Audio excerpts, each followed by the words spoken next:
வணக்கங்க. இன்னைக்கு Saturday lunch prepare பண்ணியிருக்கேன். லன்ச் என்ன பண்ணியிருக்கேன்னா, அவரைக்காய் போட்டு சாம்பார் வச்சுருக்கேங்க. அப்புறம் பருப்பு ரசம் வச்சுருக்கேன். பீட்ரூட்டை வந்து நல்லா துருவிட்டு பொரியல் பண்ணி வச்சுருக்கேன். அடுத்தது ஒயிட் ரைஸ், அதுக்கப்புறம் வடை. இந்த வடை மாவே வந்து கொஞ்சமாக போண்டா மாதிரி இந்த மாதிரி போட்டு வச்சுருக்கேங்க. அதுக்கப்புறம் நெல்லிக்காய் ஊறுகாய் இல்லாமல் ஃபினிஷ் பண்ண முடியாது. நெல்லிக்காய் ஊறுகாய் வச்சுருக்கேன்.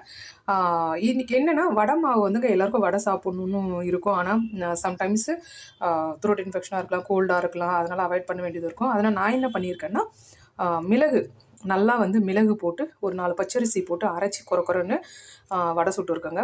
இப்போ இந்த வடை என்ன ஆகுன்னா, நமக்கு ஆயில் அதிகமாக வந்து இழுக்காது, நல்லாவும் இருக்கும், கோல்டு ஆகாதுங்க. நமக்கு டைஜஷன் வந்து ரொம்ப நல்லாயிருக்கும். ரொம்பவே வந்து ஈஸியாகவும் செஞ்சிடலாம். நமக்கு அதை தட்டி போடுறதுக்கு ஈஸியாக வருங்க. எண்ணெயில் வந்து இது பண்ணுறதுக்கு ஈஸியாக இருக்கும். பிடிச்சவங்க ட்ரை பண்ணுங்கள். நன்றி, வணக்கம்.